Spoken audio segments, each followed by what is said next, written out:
Hi, everyone. We are going to get started right on time. In fact, I gave you all 60 seconds more. Hi, everyone. Ding, ding, ding, ding, ding.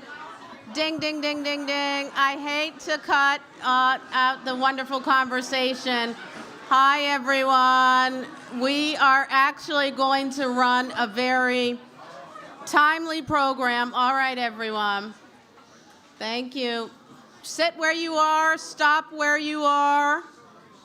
Please grab a seat. There's seats all throughout here. There's seats back here. All right, people in the back, I'm going to close the bar on you. Okay.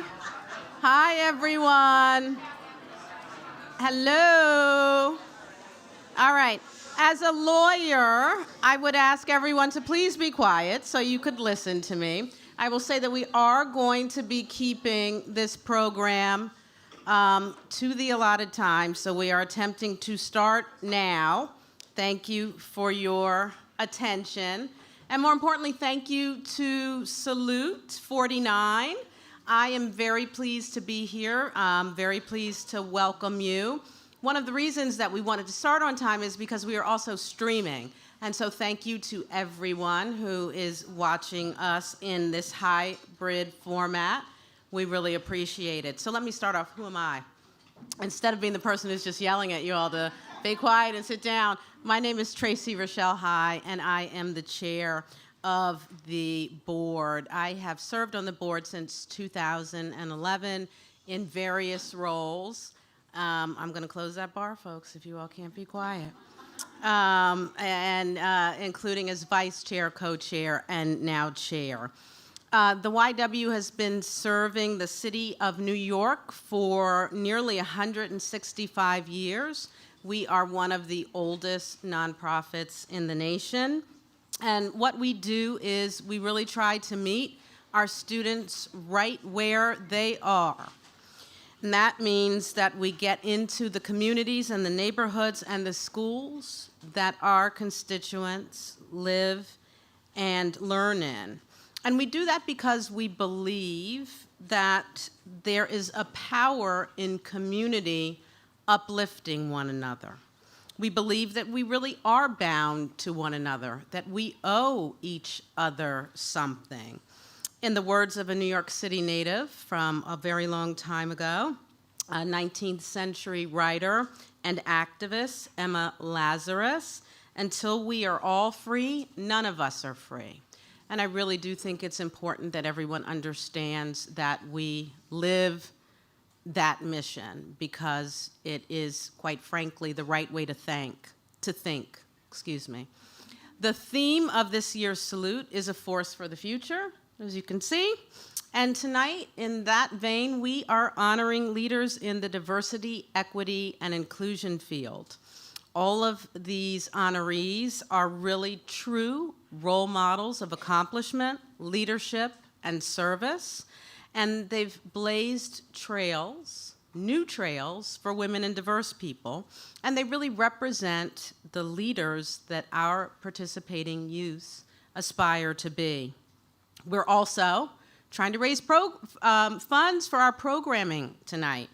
I want you all to be generous. Every bit will count. Our programs serve 1,500 girls, boys, and gender nonconforming children and youth each year. It's at no cost to participants. So while you drink your wine and have your hors d'oeuvres, pay us back a little bit so we can continue to help more people here. We provide them with after-school and summer enrichment, and our goal is to make sure that the students are gaining the skills, the knowledge, the confidence to pursue their education, career, and life options on a their choice basis, not because they're being forced into what people think they should be doing or because they don't believe that they can do more. And so I'll also note that it's a really exciting time for us tonight, and you're going to hear more about this, but we are welcoming new leadership. We have new goals. We have new dreams. And I really, truly believe that a new day is dawning for us here at the Y, and that starts today, and it starts with you all. I want to thank our very generous sponsors this evening. Of course, I have to do that. Your generosity and partnership is so very important to us. I want to mention our two Changemaker champion corporate sponsors. BNY Mellon, thank you. Let's get a round of applause from the Boney folks. I've hit you all up for money, and we'll continue to do that because we have to, but I will say, I speak not out of one side of my mouth because I also made sure that my firm came through as a Changemaker champion corporate sponsor as well. And then I also want to thank our visionary sponsor, Ernst & Young, as well as our emerging leader sponsor, Con Edison. So big round of applause to all of you all. Thank you. We really do appreciate it. And then last but not least, and I really do mean that, and I know that's a well-worn phrase, but we want to thank our longtime partner, and they really are our partner, the Cleveland H. Dodge Foundation. Thank you so very much. I want to thank the Salute Committee, and then also, of course, the board for all of the work that you all do, as well as all of our donors and partners who've made tonight a success. Our goal is to raise X amount of dollars. I'm not going to tell you all that, what it is. We're close, but we're not there, so we're just short of that. I hope we will be able to make it this evening. I'm going to open up the bar again to make sure that you all feel sufficiently lubricated to do that for us. You can text to pledge Salute 2022 to 44-321, and you can follow the prompt. You know you'll get many more reminders of that through the evening. And against that backdrop, it is really my pleasure to share a brief video about some of our work at the YW.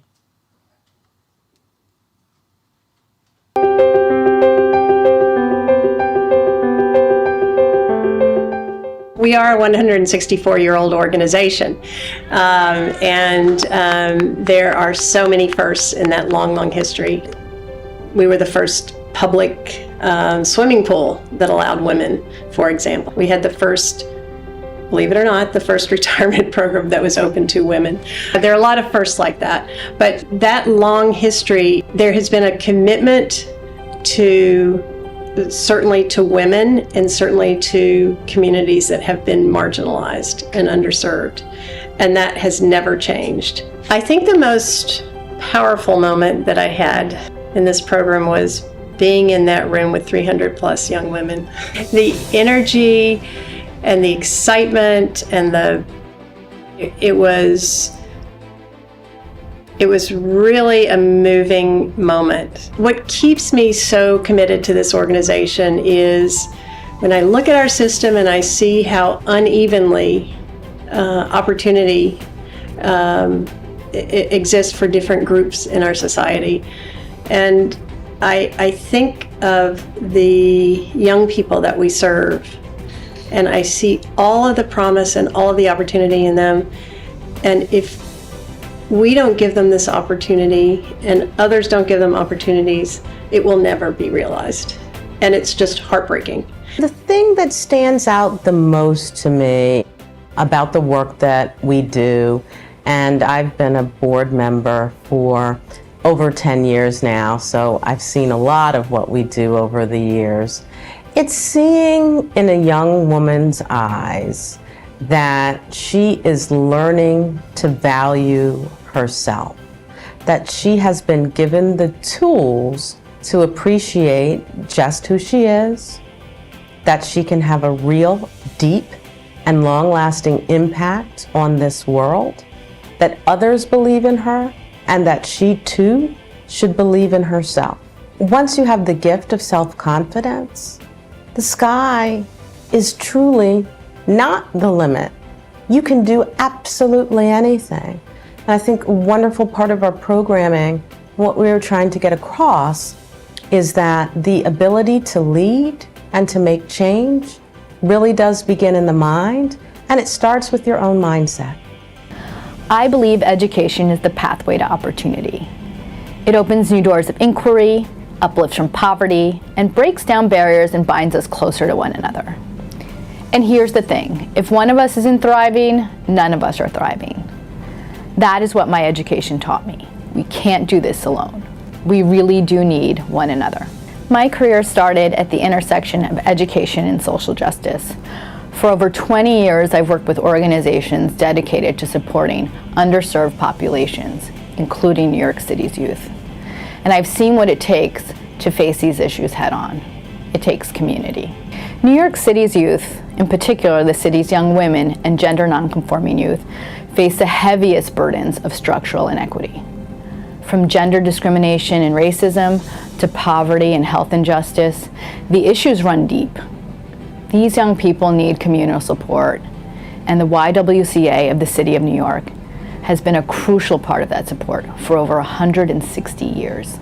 The YWCA offers free educational programming through its out-of-school time programs and provides critical career mentorship, leadership development, and academic enrichment through its Girls Initiative programs. And with the recent $3 million gift by Mackenzie Scott, the YWCA of the City of New York is only poised to grow in deeper solidarity with New York City youth. To accomplish this, we'll need to be in conversation with various constituents as we engage in a new strategic planning process to determine our next phase of growth. That means we'll rely on our YWCA community to determine what our youth need the most so that we can serve them for another 160 plus years. For 49 years, the YWCA of the City of New York has celebrated women changemakers at its annual Salute event. This year's theme is a force for the future, and we are honoring leaders in diversity, equity, and inclusion.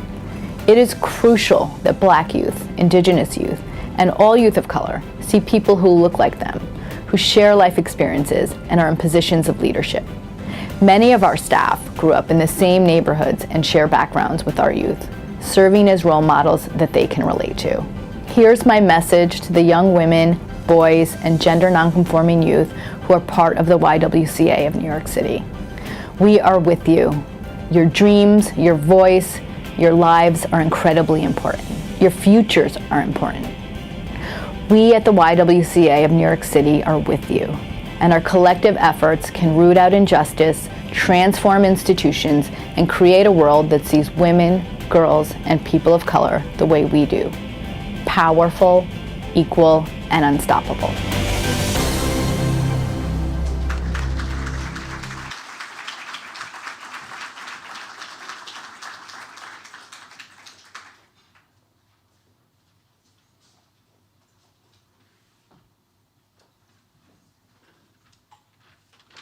Good evening, everyone. I hope you guys are having a wonderful time tonight. My name is Momi Sack, and I'm in the 12th grade. I attend Urban Assembly for Computer Science Charter School in the Bronx.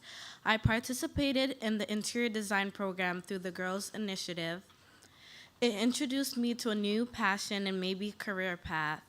I've grown from being a part of the YWCA by being more involved in my community. My dream is to become a real estate agent, and I am applying to many colleges, including the New York School of Interior Design. And for over 100 years, the Cleveland H. Dodge Foundation have provided support to organizations that facilitate and strengthen under-resourced youth and families in New York City. The foundation believes that a strong community can provide a stable foundation for young people. And furthermore, that a transformative education increases the capacity of our young and provide life options for those who have been historically unreserved. The YWCA is grateful to be among the agencies the foundation supports. We will now hear from the Dodge Foundation from the following video. Thank you.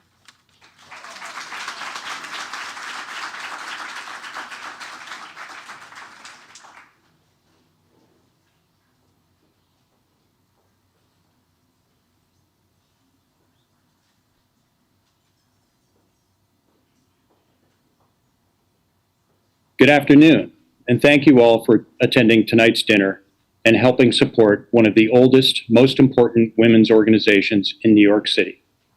I wish I could be there in person to celebrate the YWCA with you all.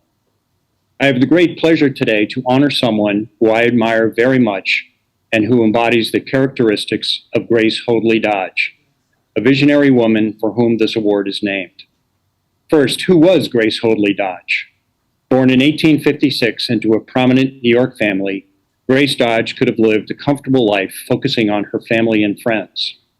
Opportunities for women in business at that time were almost non-existent, so instead she dedicated her life to helping improve the lives of those less fortunate, specifically new young immigrant women and their families.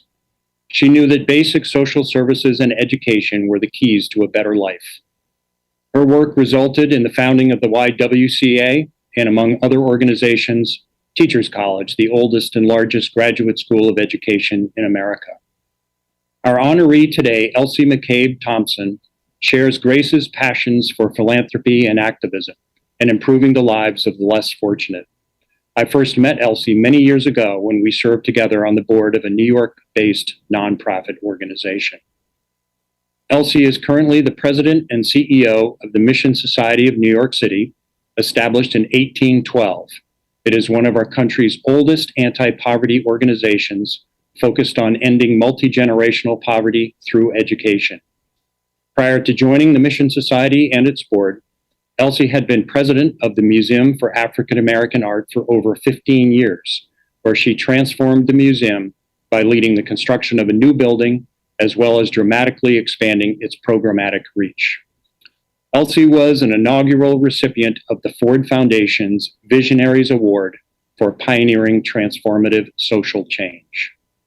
Elsie also served as Chief of Staff to New York City Mayor David Dinkins, where she oversaw a diverse portfolio of more than a dozen city agencies.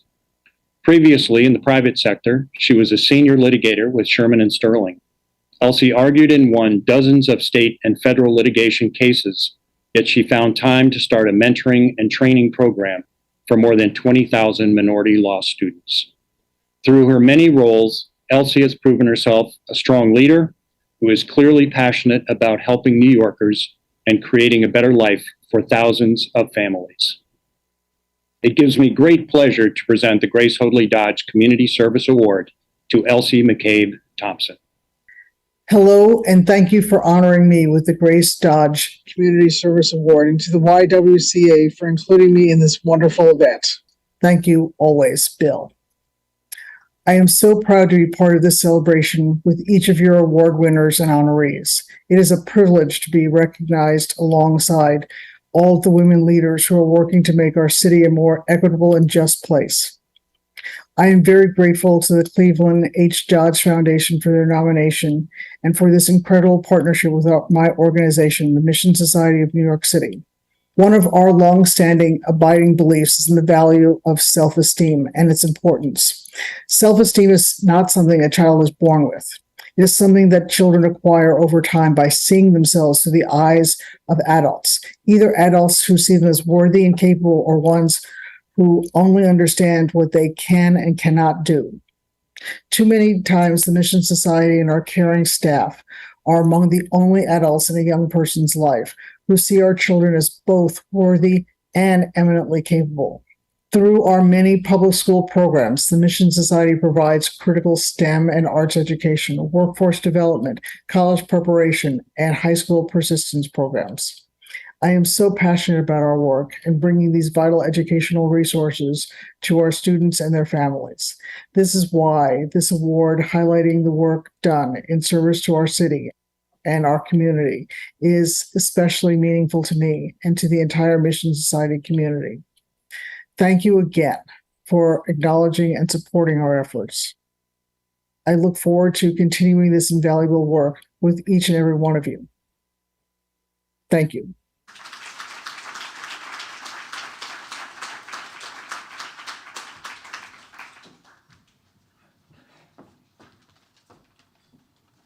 Okay, hi everybody. How's it going? Okay, good evening. I'm Allison Schweitzer, Vice Chair of the Board of the YWCA of New York City. And I want to say, I've been on the board 6 years. This is the first time we've done an evening venue with a little bit of alcohol, and I love the vibe in this room. Thank you all so much for coming and supporting us and learning a little bit about our programs. I hope you walk away with a a little more knowledge and a little more passion about the work we're doing, because it is really, really important. But it's my honor tonight to recognize a truly amazing woman who actually recruited me for the board of the YW, and I thank her very much for that. Mary Crawford represents the very best of the YW's ideals and mission. For her entire life, she has championed the causes of social and racial justice through her time, her talent, and her personal philanthropy. Mary has served on our board for 15 years. She served as our co-chair, working closely with Tracy prior to me becoming vice chair. And importantly, when we found ourselves without a CEO 18 months ago, Mary quickly stepped in to lead the organization. What a gift to us. For Mary, it was not uncommon to find her at a school in Coney Island in the morning, working at our Family Resource Center in Hell's Kitchen in the afternoon, at a board meeting in the evening, and dealing with her massive inbox into the wee hours of the morning. And I look at Calvin, who probably can attest to her looking at all those emails all night long. All Mary's endeavors are achieved with love, with compassion, with wisdom, and with good humor. And I know I speak for the entire board and the staff of the YW in saying that we are richer people for knowing Mary Crawford.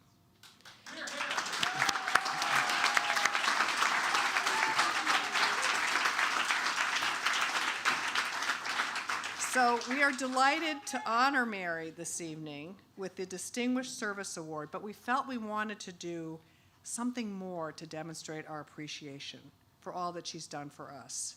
So I'm therefore delighted to announce that we have created a scholarship in Mary's name. The Mary E. Crawford Scholarship will be given to a graduating high school senior in one of our Girls Initiatives programs. And we feel that this is an appropriate and lasting legacy for such a tremendous advocate and ambassador for the YW. Mary, will you please join me on stage to accept the award?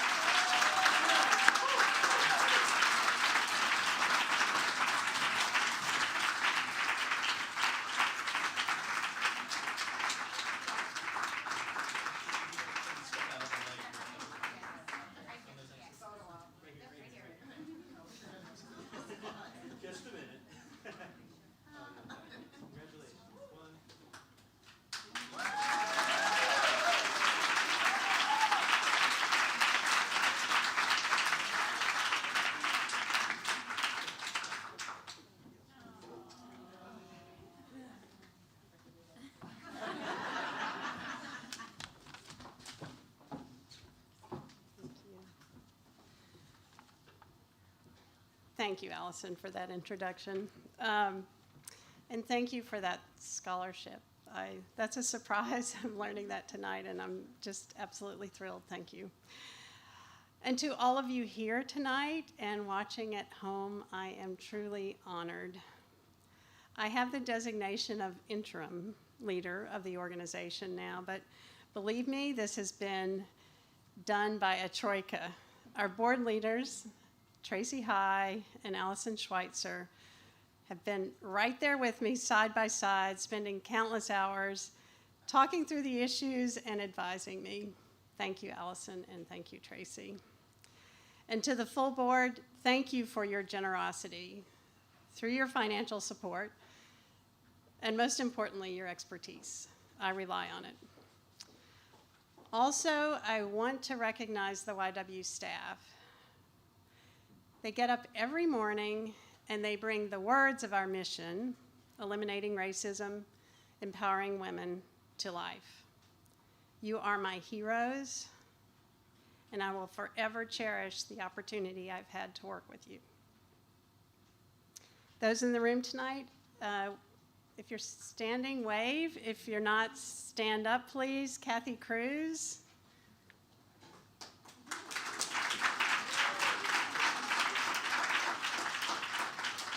John Anthony Bramble.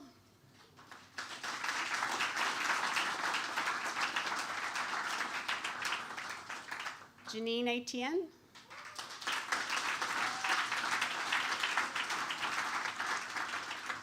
DeAndrea Day.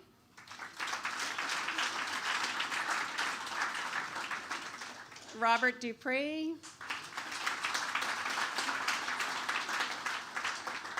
Nana Blay.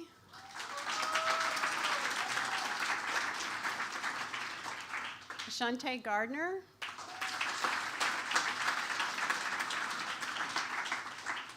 Noreen Wall.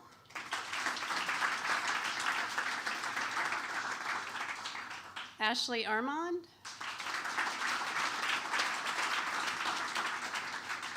Selvin Sinclair.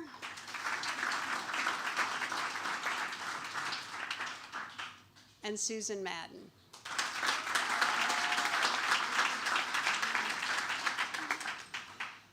And finally, thank you to my husband, Calvin.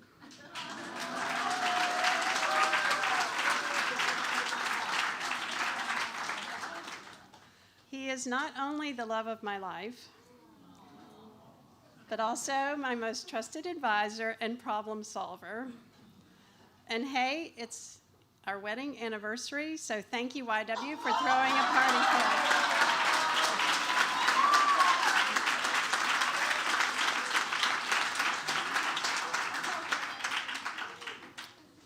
Yes, nice that you threw a party for us. Thank you. So I've been thinking a lot lately about my involvement with the YWCA of the City of New York. It began 18 years ago when the board had made a very bold strategic decision to move from a building-centric membership organization in Midtown Manhattan to focus on social justice and education by working in New York City's communities which were most affected by poverty and systemic inequities. This made sense to me. I was then and remain inspired that the YW serves as an anchor for women and their families throughout New York City. Also, I was impressed with the board's gutsy decision, and I wanted to be part of helping make those changes happen. Over the past 18 months, I have had the amazing experience of leading the organization while the search took place for our wonderful new CEO, Alba Rodriguez. The deeper I became involved, the more fulfilling I found the work, and I invite you all to deepen your commitment to the YW. Be a mentor, be a sponsor of a student, help us place interns in your organization. However you are able to help, you will be appreciated and you will make your mark. I volunteer and I contribute because this work must go on. I was quite moved as I stood outside the gates of one of our sites in Coney Island on the first day of summer camp in July. Kindergartners, clinging tightly to the adult who was dropping them off, showed up with their backpacks and looks of expectation and anticipation that I will never forget. The thought that the promise of these children would not be fulfilled, that we as a society would fail them by not opening the doors that allow them to get an education, to start a career, and build families, is heartbreaking. What a waste of human potential. This is why I need to be part of the YW's effort to transform our society. When we combine our resources and our energy, we become a force for the future of New York's children and young women. I invite you to join me. Thank you.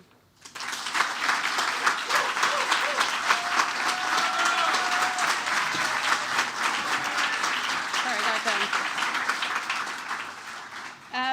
My husband's family sent this beautiful lei from Hawaii, and we actually have friends here from Hawaii who are at this event tonight. So I am sort of an embarrassment of riches here. I'm wearing two leis, but I would like to give one to Alba because I feel like I am passing off.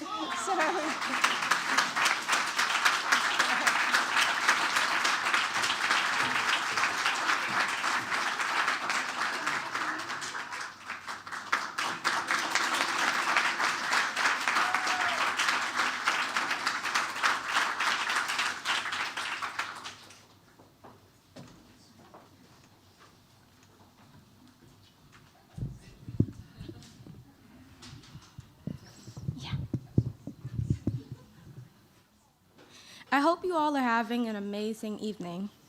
My name is Solange LaRose. I'm a high school senior and attend Brooklyn Emerging Leaders Academy in Bed-Stuy. I have participated in the Girls Initiative. This program is meaningful to me because it provides many opportunities that allow us, especially as women, to expand our careers and change our outlook on the world. I have grown because I am much more confident in what I want to do after high school. In the future, I will be attending college and getting my undergraduate degree.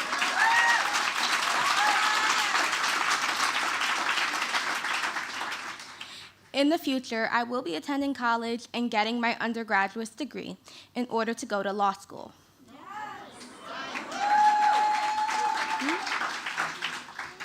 I have applied to several CUNYs and am in the process of applying to NYU.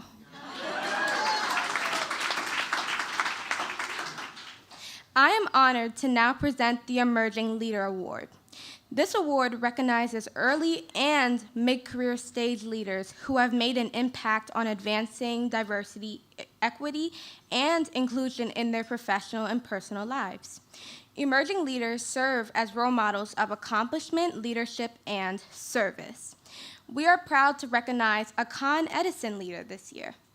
This leader exemplifies hope for me and other YW youth, representing what it looks like to lead a life of purpose, vision, and being unafraid to challenge the status quo. It is my pleasure to invite Audrey Elliott Barnes, Department Manager in Shared Services, Financial Planning and Analysis.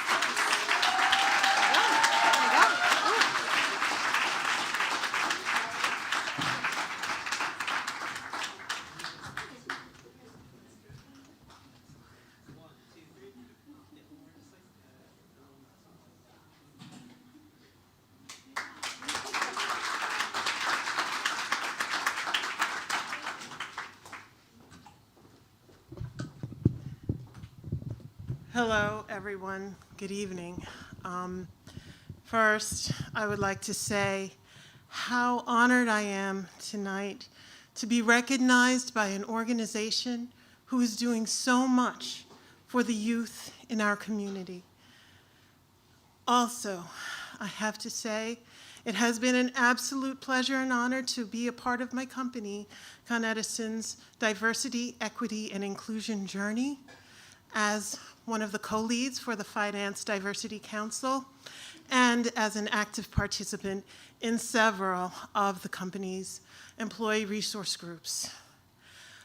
I also want to tonight take the opportunity to thank our Office of Diversity and Inclusion for all the support they give over 20 plus diversity councils in the company and 10 or more employee resource groups.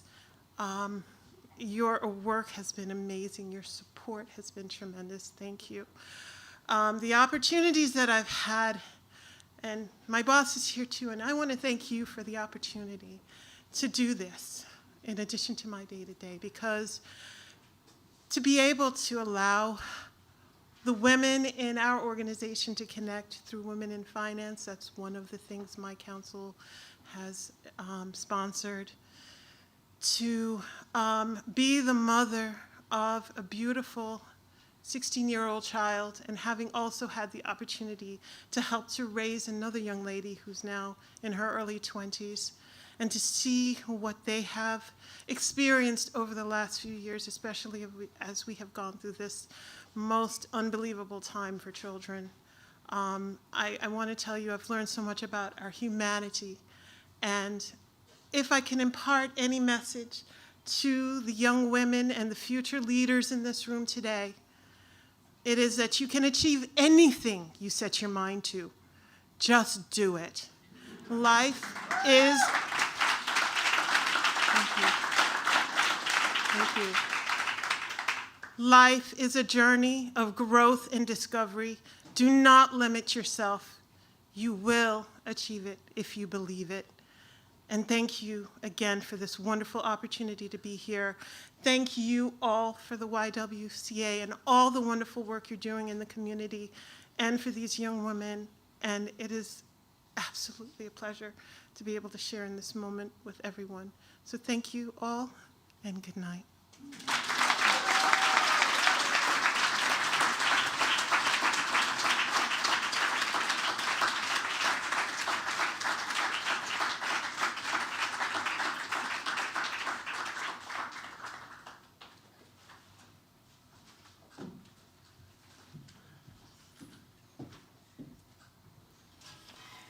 Good evening, ladies and gentlemen. My name is Zara Cacho. I'm currently a junior at St. Jean Baptiste High School located in the Upper East Side. I participated in the Girls Initiative program, and with participating in this program, I grew so much as an individual, and it helped me find my voice and stand up for what's right. In the future, I also want to make the same impact on other people's lives. I plan on majoring in journalism or something of the sort. It's still undecided. I'm still looking into what colleges I want to attend to, but I know for sure I want to attend a college out of state. I'd now like to share more about the Changemaker champion, Jolene Anderson. Jolene is a top contributor and thought leader in her field. As global head of human resources at BNY Mellon, Jolene oversees the company's global human resources organization. She also directs the strategies, policies, and practices supporting the community's diverse and inclusive culture. She is a member of the Executive Leadership Council and previously served as a director on the board of the San Francisco African American Art and Culture Complex. She has been featured as Working Mother of the Year by Working Mother magazine, profiled by Forbes magazine and 11 women who are changing the face of finance, named as one of the most influential women in business by the San Francisco Business Times, and as a top diversity executive by Black Enterprise magazine. I'm very pleased to invite Jolene Anderson, Global Head of the Human Resources at BNY Mellon, to receive the Changemaker Champion Award.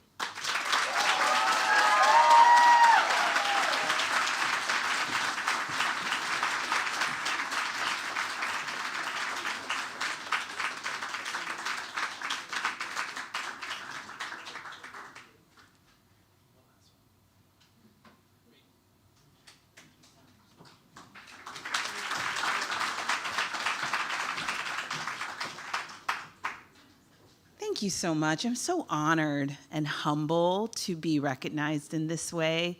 Young women and all of the programs that we've had a chance to hear about today, and along with the additional honorees, are so impressive. And I just feel very privileged to play a small role in helping continue to champion change in ways that we know make our society better and for greater good. I'm also like to especially thank Linda Derrick, who's been a longtime board member at the YWCA, and I really appreciate her sponsorship and recognition and support of this award. You know, as I was listening to the video that was shared, I heard that there were many firsts that the YW had the privilege of helping lead and sort of demonstrate change. And certainly coming from the Bank of New York, one of America's oldest banks, we equally share this idea of first, from being, again, one of America's first banks to issue stocks on Wall Street, to just a week ago becoming one of the first banks to accept cryptocurrency as an asset. We have a long history of innovation and change. And equally, I'm someone who has had the benefit of first. My family, as a child of immigrants, I was the first person in my family to go to college and then law school, the first person to pursue many different professional accomplishments and pursuits. I'm also the firstborn, probably still the family favorite. I don't think any of my sisters are listening on I'm the favorite. And while I really enjoy, and I think we can all reflect on the beauty of being the first, I think like anything else, we have a duty and responsibility not to be the last. And I think that's why I'm so passionate about diversity and inclusion and driving change, to make sure that we continue to pave the road for those who come behind us, to continue to drive change and ensure that everyone has the opportunity to be their best, to ensure that we are continuing to strive and to make a society better for all of us, because we all rise together by ensuring that everyone has opportunity. I have the pleasure of doing that with so many of my colleagues from BNY Mellon who are with me today.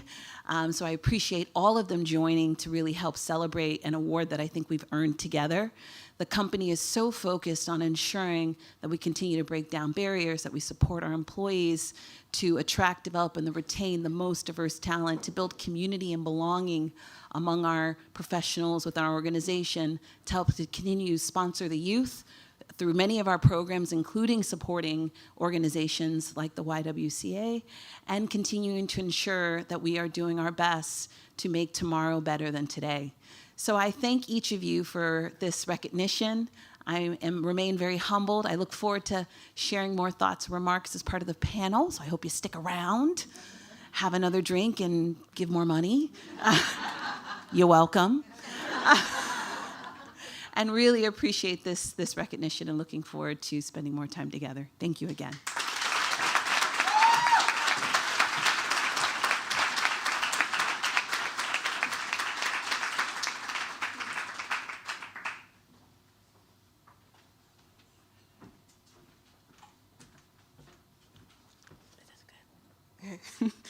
How's everyone doing? My name is Kiana Clinton, and I am in 9th grade at Medgar Evers College Preparatory School in Brooklyn. I was part of the YWCA STEAM Science, Technology, Arts, Activism, Math program this past summer. I'd like to introduce you to Marcia Sells. Ms. Sells is a former dancer, becoming an assistant district attorney in Brooklyn, then dean of students at Harvard Law School, which is exceptionally cool, by the way. She's now the first Chief Diversity Officer of the Metropolitan Opera. It is my pleasure to invite Marcia Sells to the stage.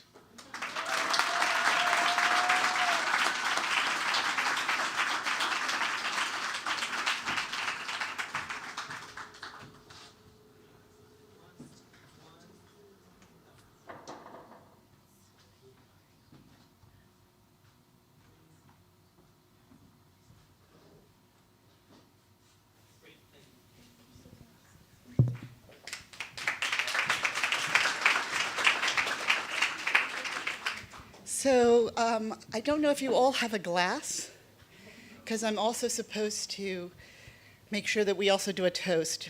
And I don't have one, but I still want to say a toast to all of our honorees that we have awarded. So a round of applause again for all of our honorees. Really quite amazing.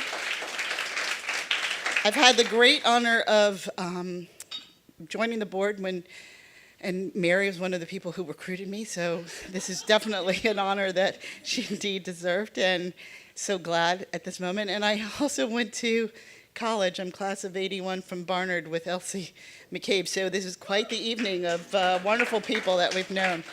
So, without further ado, our other honoree, Jolynn, would you join me? Thank you.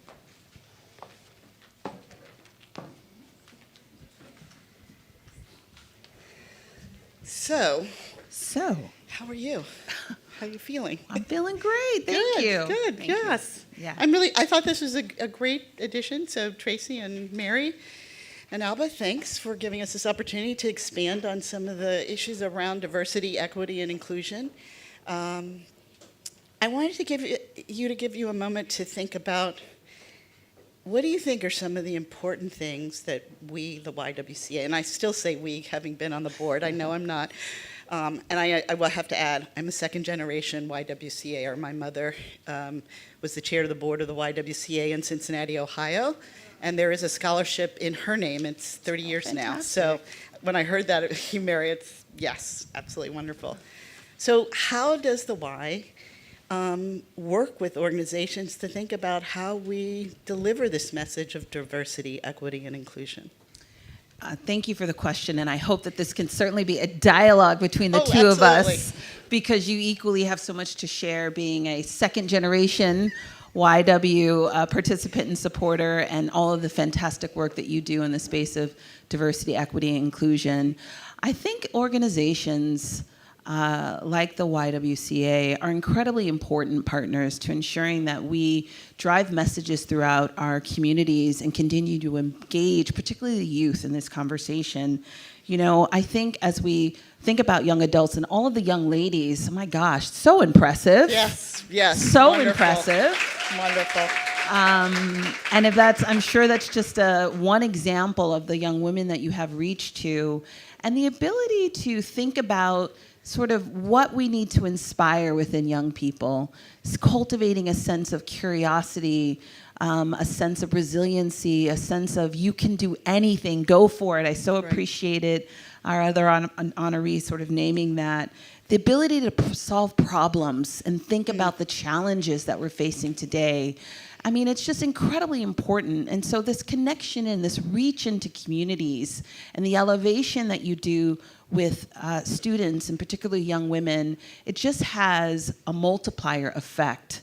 And it is really important that sort of corporations like BNY Mellon, organizations like the Metropolitan Opera come together and help these organizations drive support in the communities in a real way that drives change. Yeah, thank you. I do think probably one of the bigger challenges that organizations have had is to think about how to get into the community. And sometimes I think organizations think they have to do it on their own, but finding organizations like the YWCA that have already been in that space and partnering, I think is probably not only the best way, but also in some ways the kind of sure way, because companies can't always build those kind of community relationships. So organizations like the Y, I think, really become that bridge, and that's really that's really quite critical. Yeah, it's definitely critical. We want the work that we do, the focus, the access to information and funds that we may have to have impact and reach. And you were there in the communities. You're sort of helping inform us and develop those pipelines. So I think those partnerships are definitively critical to driving change. And one part of it, too, that I think organizations like the Y that are providing this work, to be in partnership with organizations that can think about both employment and financial resources as well as mentoring resources. But organizations need to learn what are the skills or the goals or things that we should be thinking about how we are teaching and educating our young people so that they can move into those corporations, businesses, not-for-profits. How do you think we should be thinking about that, or the Y should be thinking about that in terms of skill set for a next generation? Well, we see there's so much change happening constantly in our world, particularly the past 3 years have taught us that there's an evolution underway in terms of what might be required in the future. And I think I'm always so impressed with young people and their ability to do what I think any generation requires to sort of continue to be the best, which is to challenge the status quo and change. There is nothing like, I have to give props to Gen Z and all the ones that before them, is that you guys ask good questions. Yes. Tough questions. And you're not afraid to ask tough questions. And I think that's actually the thing that will help engage us in the future. Individuals willing to challenge the status quo, to sort of challenge and think about tough issues and problems, to ask the question that perhaps nobody has thought about before. And that's something we all particularly benefit from when we have interns and students who are part of our organization. You know, they will raise their hand and ask the question, no matter who, without thought of level or seniority or anything else.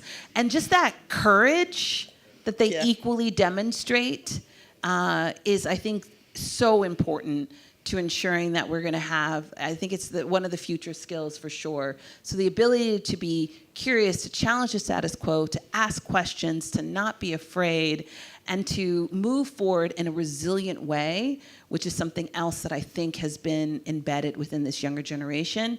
I think those are the skills that are going to continue to help us in the future. Good. You know, it's interesting when you say, too, that ability to be unafraid. A lot of this work now in moving forward and even the language of, quote, diversity, equity, inclusion. I mean, honestly, diversity in itself as a word has been around for a long time, and some of this work, even if we go back to the Civil Rights Movement, joining it with equity and thinking about how to actually build inclusive and communities or spaces that really make people feel like they belong. I think you're right. Young people have pushed us. The work that happened and the kinds of activity that was happening following the murder of George Floyd and other black and brown people and marching in the streets, I think young people pushed us to say, you've got to do more than just words. You've got to figure out how you're going to create those kinds of communities. And it's great that an organization like the YWCA has been doing this and saying this, both eliminating racism and empowering women for a very long time. I think other places now have caught up with us. So I'm glad that you added that in terms about that courage, because I think that we're definitely learning from that.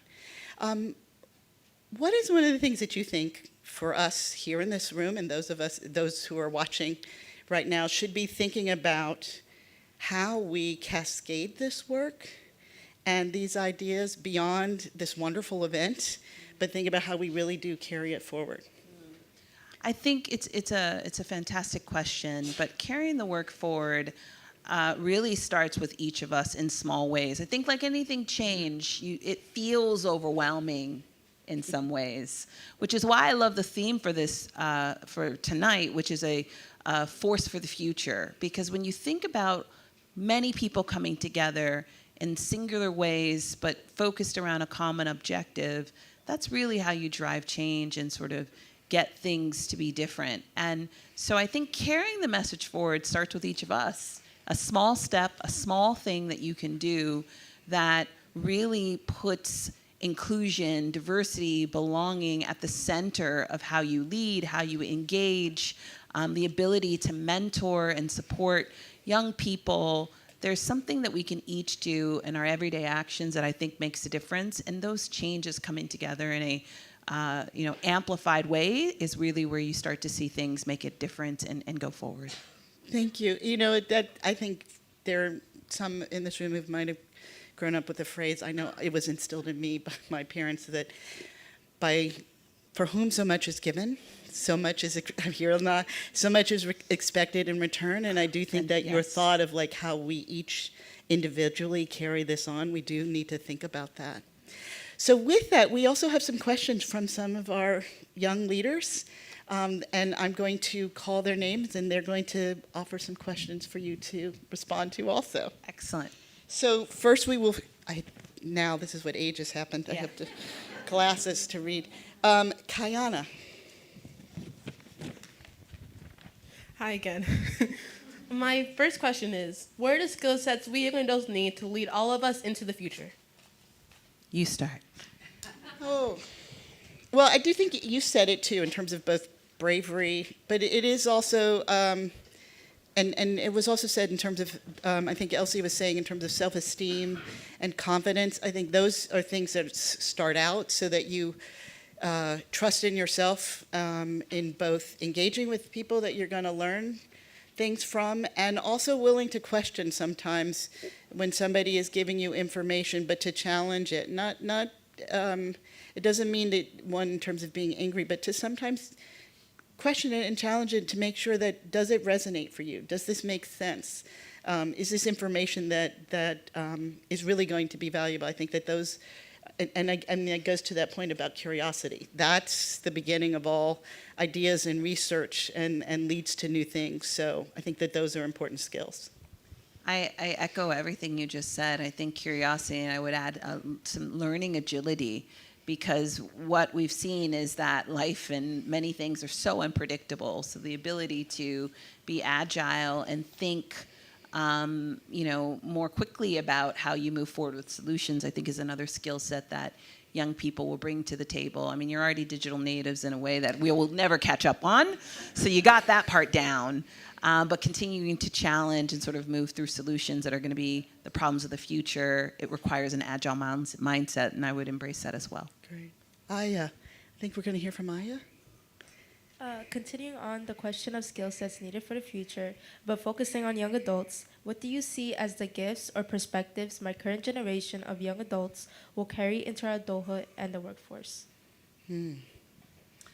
I would go back to that point of courage and curiosity. It would be a theme. I think the ability of young people to just think without regard, without fear, and to imagine the possible, to imagine the art of the possible is something that really pushes us and challenges us. And I would embrace that as you continue to move forward in your futures and your careers, of not feeling limited and feeling that the possibilities are indeed endless in a way that perhaps others may have been more fearful about taking chances and risk and some of those other things. Yeah, I think that don't let other people define you. I think that's really critical about you figuring out what works for you and finding that path, and finding that path that also gives you joy. We talk about having both resilience and force, but life sometimes is hard, but I do think the most important part is finding some joy in that, both in your work and in the things that you do and that engage you, will also be really an important part. And I fear, just given the challenges for youth in the world that we have right now, that sometimes we are not spending enough time to say to you that it is okay to find joy. And I think that that's really important.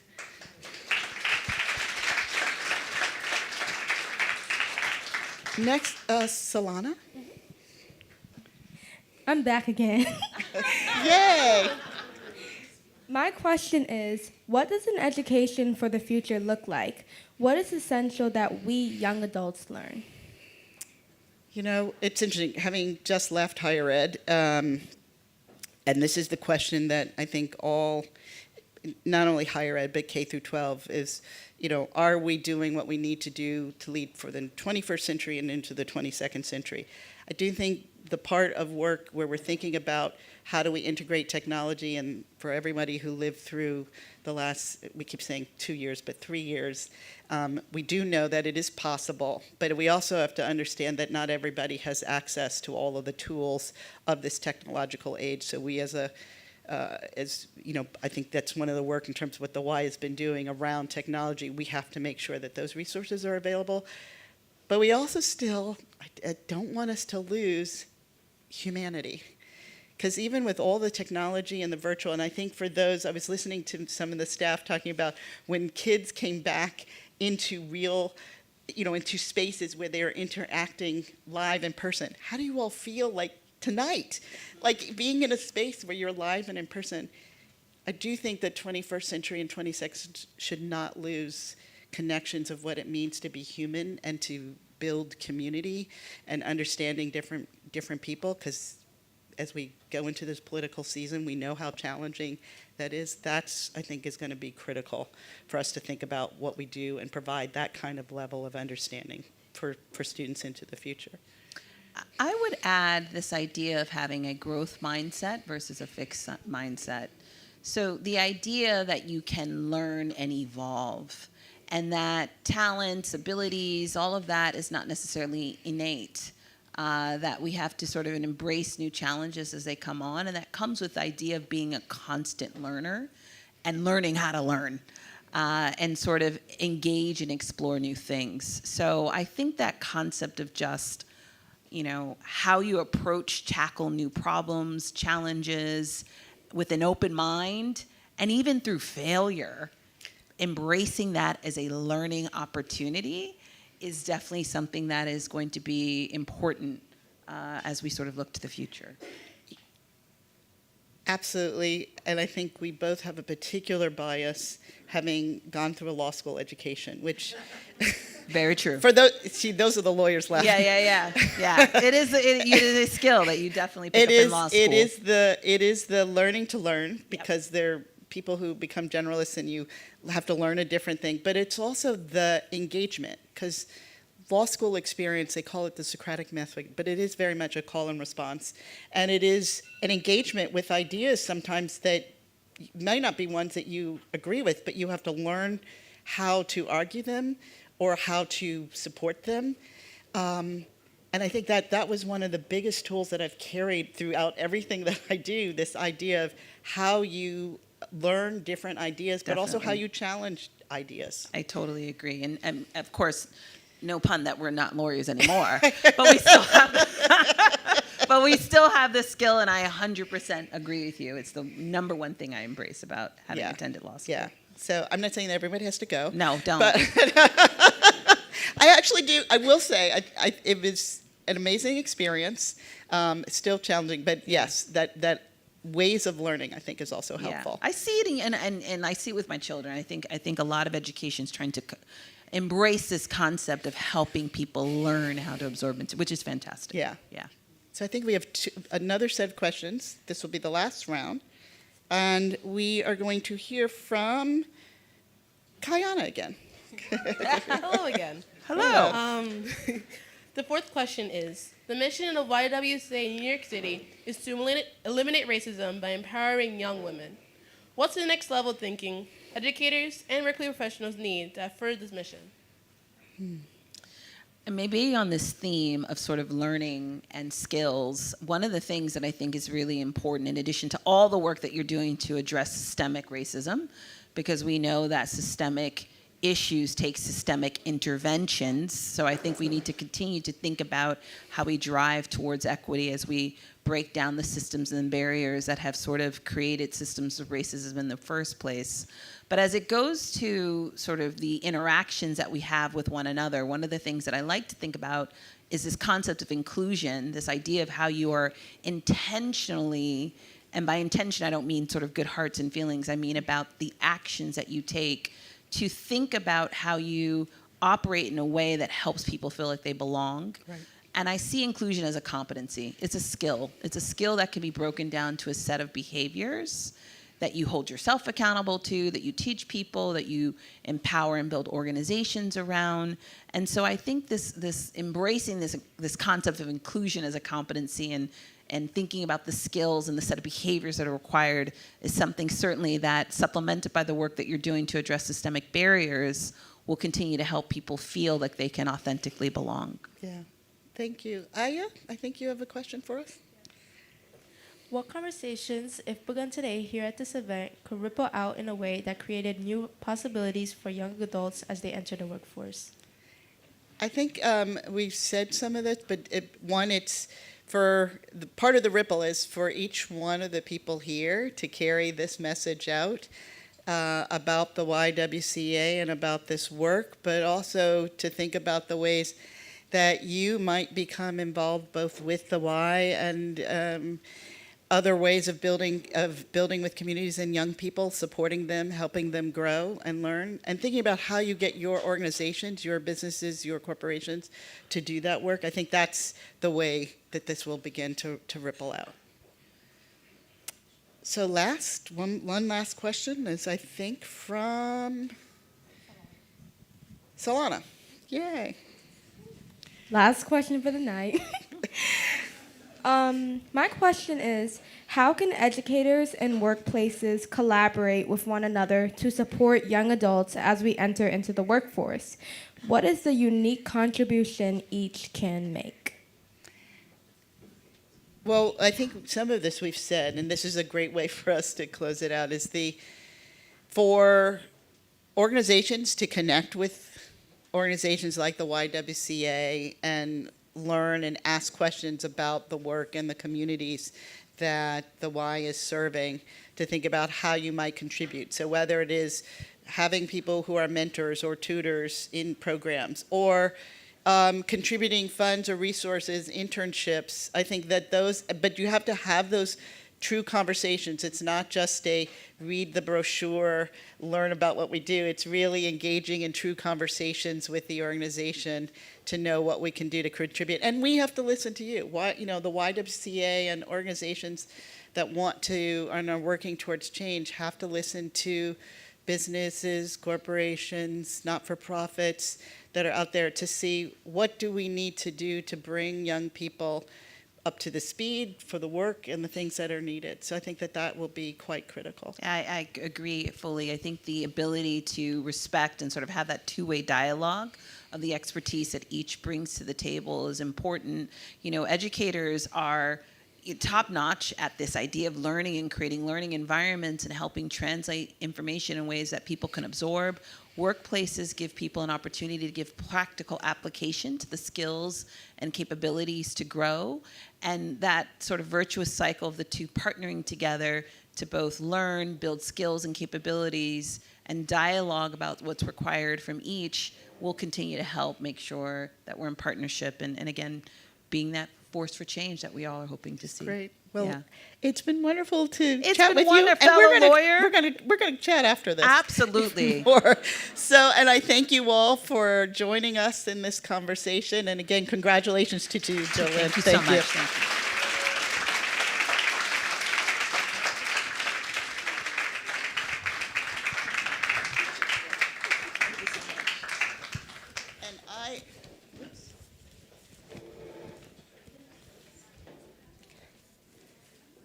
Okay. I have one last duty, which is really quite wonderful. We're also going to be entertained quite wonderfully by Natalie Carter and Lafayette Harris on the piano. So welcome them to the stage, and thank you all for listening.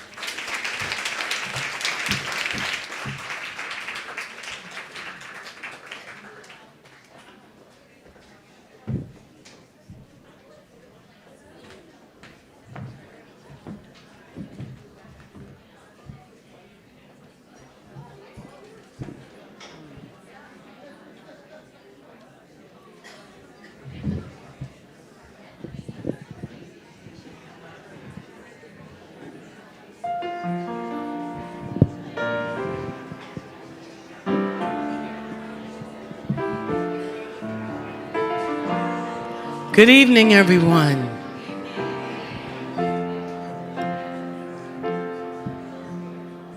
From a distance, the world looks blue and green, and the snow-capped mountains look white. From a distance, the ocean meets the stream,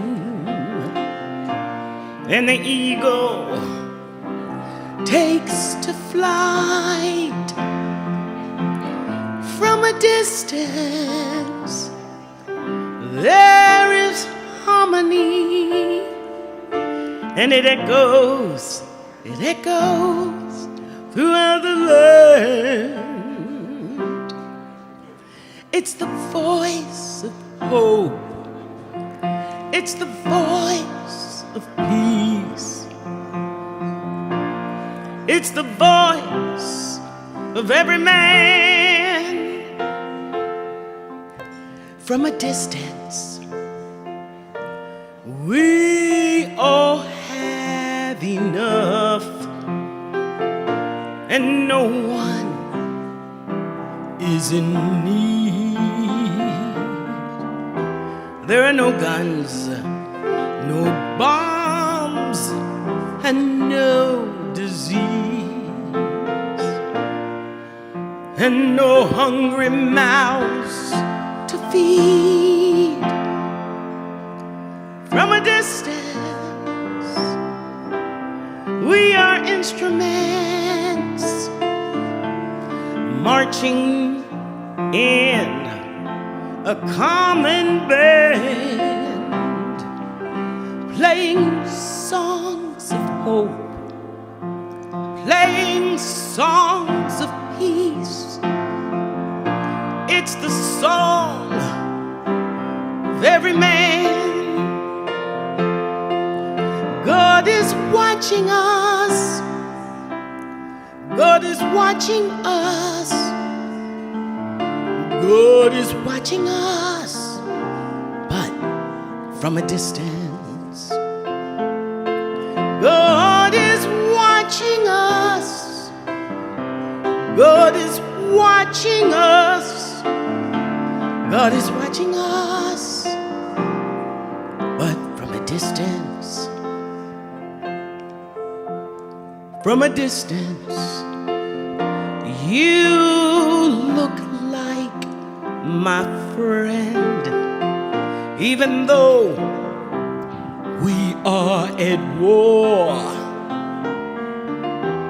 From a distance, I can't comprehend what all this fighting is for. From a distance, there is harmony, and it echoes, it echoes, it echoes throughout the land. It's the hope of hopes.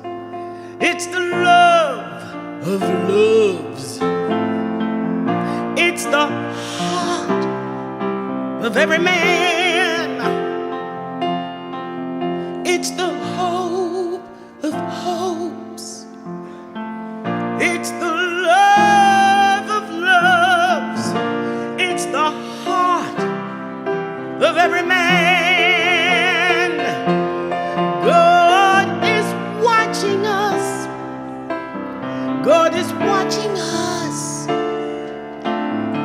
God is watching us, but from a distance. God is watching us. God is watching us. God is watching us, but from a distance. God watching, watching, watching, watching us.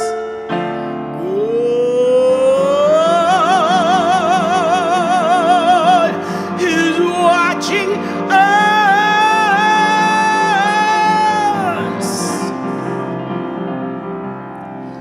But from a distance.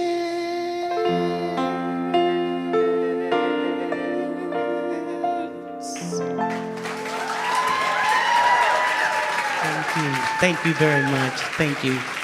Thank you very much.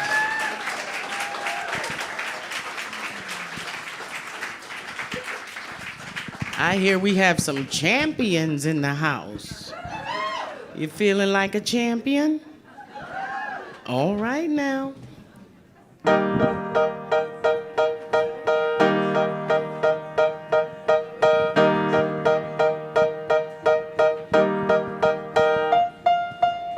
I used to bite my tongue and hold my breath, scared to rock the boat and make a mess.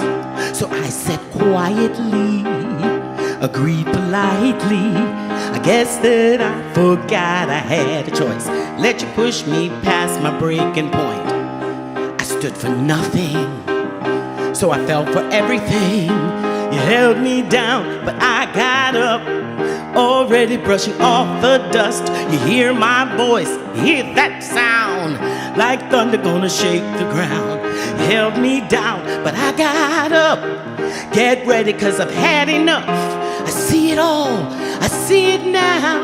I got the eye of the tiger, a fighter, dancing through the fire.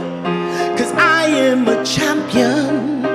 You're gonna hear me roar louder, louder than a lion. 'Cause I am a champion, and you're gonna hear me roar, roar, roar. You're gonna hear me roar. Now I'm flying like a butterfly, stinging like a bee. I've earned my stripes. I went from zero to my own hero. You held me down, but I got up, brushing off the dust. You hear my voice, you hear that sound, like thunder gonna shake the ground. You held me down, but I got up. Get ready, I've had enough. I see it all, I see it now. I got the eye of a tiger, fighter, dancing through the fire. 'Cause I am a champion, and you're gonna hear me roar louder, louder than a lion. I am a champion. You're gonna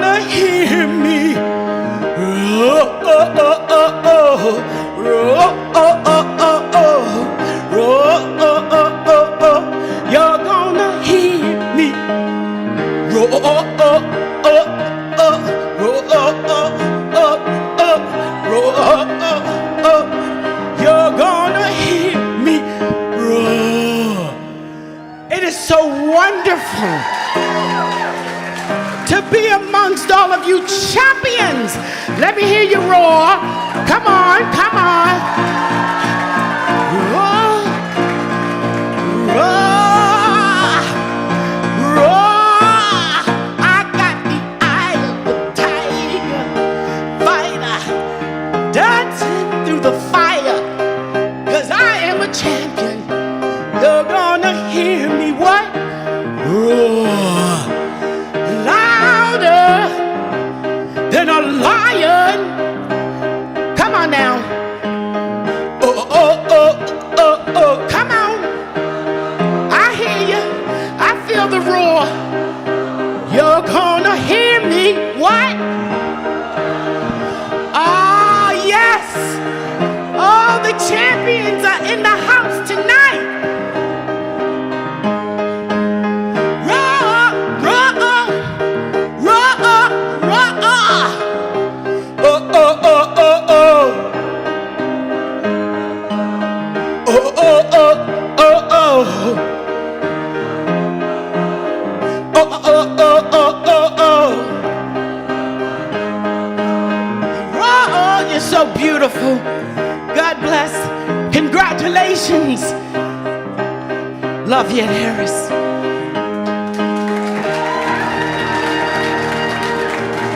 Roar. Roar. Roar. Roar. Thank you.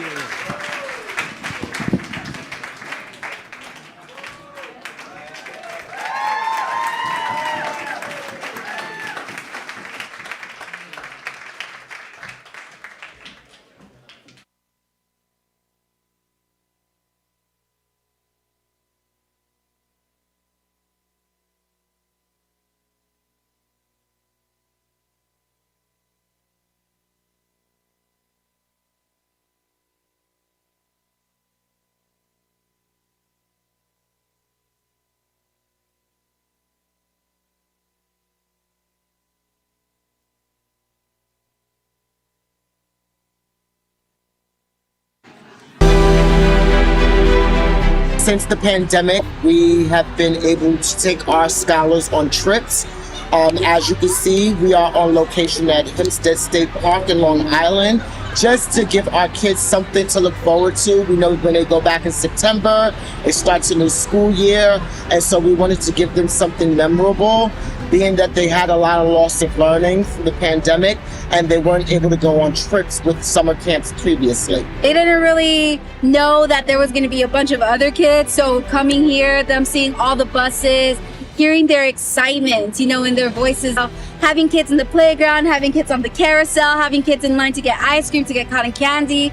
It's just an overwhelming experience for all of us, and overwhelming in the best possible way. You just look over the park, you see anyone in a YWCA shirt, you know that that's our people. And there's so many things here to do today. There's face painting, there's goats, there's lambs, you can feed them, there's ducks, there's magician. I would pretty much say today is one of the highlights because we all get to come together as one with all the different sites, and we get to, as you can see, have fun, play games, and you know, we just get to collectively be one group. Even though we're different groups at different sites, we're together, we're just one today. Chicken noodle soup, chicken noodle soup, chicken noodle soup, stomach on the side. Chicken noodle soup, chicken noodle soup, chicken noodle soup. It means science, technology, art, activism, and mathematics, and kind of what do we do with all of that? How do we reach other people? How do we make change? I felt like home. I'm gonna be honest, like I met Rosanna and she's she's a really good friend, and I've met so many other girls who are in the class right now, and they're all very, very sweet. And they all have the same interest as me in STEM. One of the most significant things I learned is like taking like the step out of your comfort zone, and it includes everything. It includes being able to connect with your peers, because you can always learn something from a new perspective. It is the ability to ask a question when you feel uncomfortable to, because asking a question is very important for your development and growth. Yeah, I also really like how this program was hands-on compared to other programs I've been to. It's been really fun with all the other people that were here. I made some friends that I think I would never forget about. It made me learn more about STEM and the career I want to go towards, and also learn more about me and what I can nurture for myself further from here. So I think that this program has helped like women that want to be empowered. Yeah, I think just taking this first step in participating in this program shows how I'm very committed in trying to, empower other women and make other women feel heard and seen and make sure that they can pursue a career in the STEM field as they should. I mean, especially with it's STEAM, it has activism in it, so it's definitely something embedded in this program. So that just really excited me to know there are women out there that share my perspective. That was really interesting. We just want to make sure that we serve our families in, through, and out, and we try to give them the best that what they deserve and what they need. And we want to expose their children to things that in other areas and other affluent communities that would be able to afford it.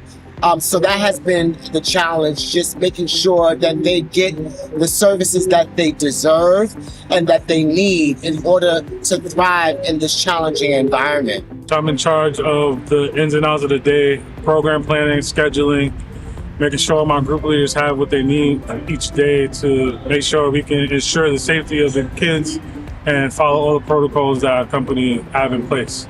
And most of all, just making sure that the kids have fun. They have a variety of exercises and activities that they can do. That goes from cooking, karate, free sports and games and activities. A lot of the things that we did that a lot of students won't be able to do is to go on the amount of trips and the places that we've been on our trips. Most of the trips that we had were out of Brooklyn. A lot of these children don't get out of Brooklyn. I love the kids, the different variety of kids, learning new languages from them, playing with them, and just making new memories. And they enjoy coming every day. And you can tell by the smiles on their faces that they're having a really good time. So if they're having a good time, we're having a great time. So and good. Also, at the end of the day, it's time to go home. They crying. Right. They want to stay. That means they had a good day.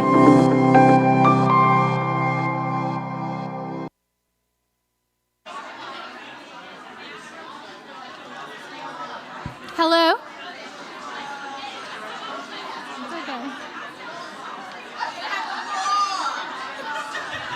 Hi, everyone. I just wanted to introduce myself.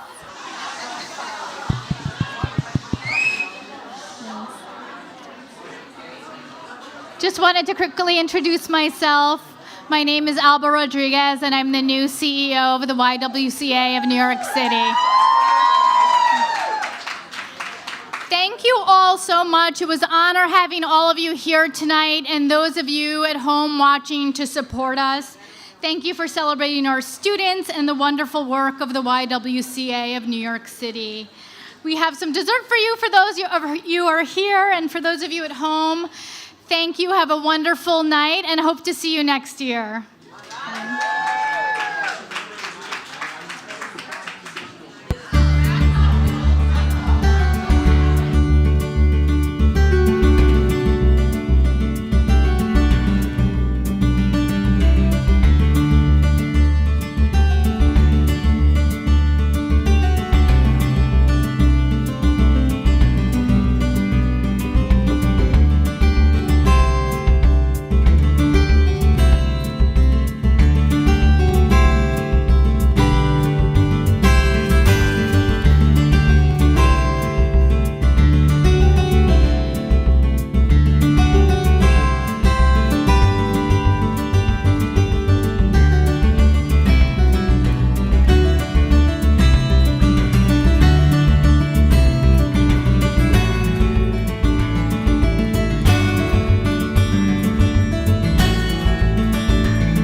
too many things I ain't doing yet. I'm the king of this shit, crowned by the toilet. I'm just barely getting started, you already upset. Got a type of respect, I just took him to the very homie. I've been making hits on the rap, Derek G, the let's keep ride on me like she was on the feet of hip.